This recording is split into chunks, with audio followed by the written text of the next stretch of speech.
اعوذ باللہ من الشیطان الرجیم ولتنظر نفس ما قدمت لغد۔ پرانے وقتوں کی بات ہے، کسی ملک میں بادشاہ بنانے کا بڑا عجیب طریقہ راج تھا۔ اس ملک کے تمام باشندے سال کے آخری دن جمع ہوتے اور پرانے بادشاہ کو اس دن معزول کر کے جو شخص بھی ان کے ملک کی سرحد سے پہلی تاریخ کو سب سے پہلے اس ملک میں داخل ہوتا، اس کو وہ اپنا بادشاہ بنا لیتے۔ ایک اجنبی شخص ان کے ملک میں داخل ہوا اور انہوں نے اسے بلایا اور اس کی تاج پوشی کر کے اس کو بادشاہ بنا لیا۔ اس نے بادشاہ بننا قبول کر لیا۔ اندھے کو کیا چاہیے؟ دو آنکھیں۔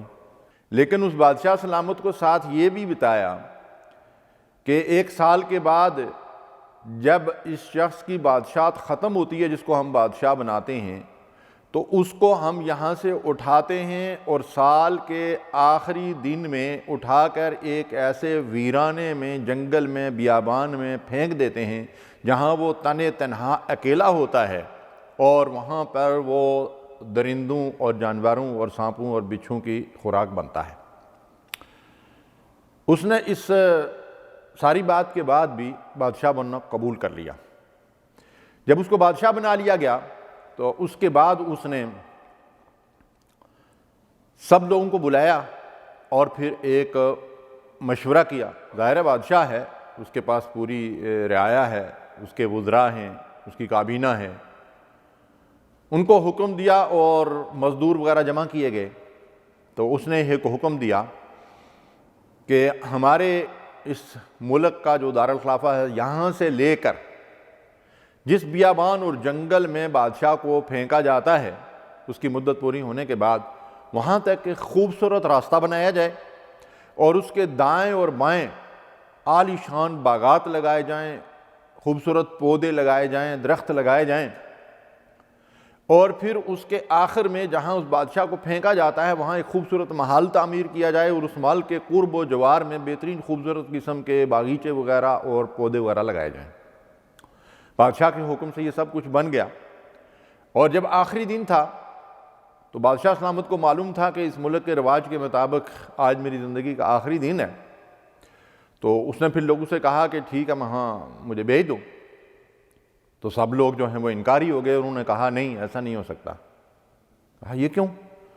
کہا دراصل مسئلہ یہ ہے کہ ہمارے جتنے سابقہ بادشاہ گزرے ہیں وہ سب کے سب اتنے احمق اور بیوقوف قسم کے لوگ ہوتے تھے کہ وہ ایک سال کی بادشاہت کے بارے میں فکر مند رہتے تھے اور خوب عیاشیاں اور مزے کرتے تھے، اور جو ان کا انجام تھا اس سے باخبر ہونے کے باوجود اس سے بچنے کے لیے انہیں کوئی فکر نہیں تھی، اس کے لیے کوئی تیاری نہیں کرتے تھے۔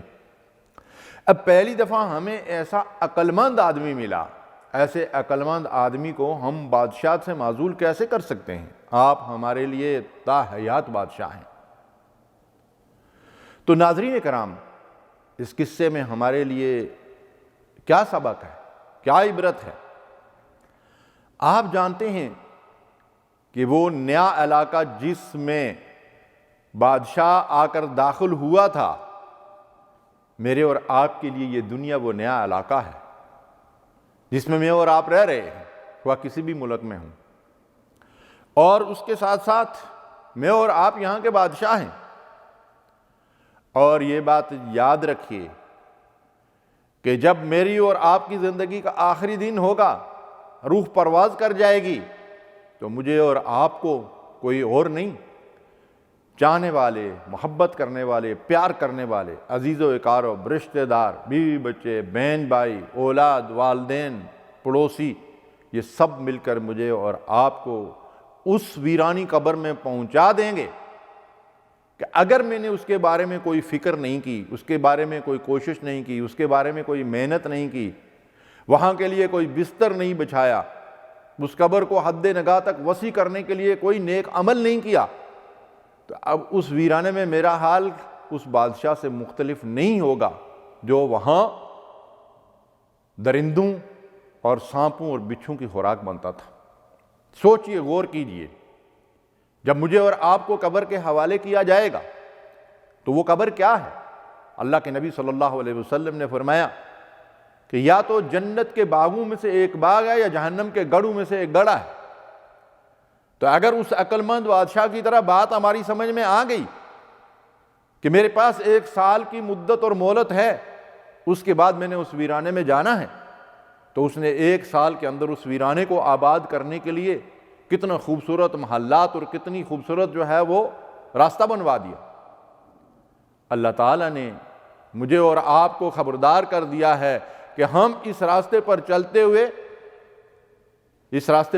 ہوئے ہم صراط مستقیم پر چلتے ہوئے اپنی آخری منزل کی طرف رواں ہیں، اور وہ آخری منزل اس دنیا کے بعد کون سی منزل ہے؟ قبر ہے، اس کے بعد آخرت ہے۔ قبر جس کے بارے میں سیدنا عثمان غنی رضی اللہ تعالیٰ عنہ قبرستان میں قبروں کو دیکھ کر زار و قطار روتے تھے اور فرماتے تھے دنیا کی منزلوں میں آخری اور آخرت کی منزلوں میں پہلی منزل ہے، جو شخص یہاں کامیاب ہو گیا وہ آگے بھی کامیاب، اور جو یہاں ناکام ہو گیا وہ آگے بھی ناکام۔ کیا ہم نے اس کے لیے فکر کی ہے؟ نبی صلی اللہ علیہ وسلم نے فرمایا فَأَكْثِرُوا ذِكْرَ حَازِمِ اللَّذَّاتِ الموت، موت کو کثرت سے یاد کیا کرو، اس لیے کہ یہ دنیا کے مزوں کو توڑ کر رکھ دینے والی چیز ہے۔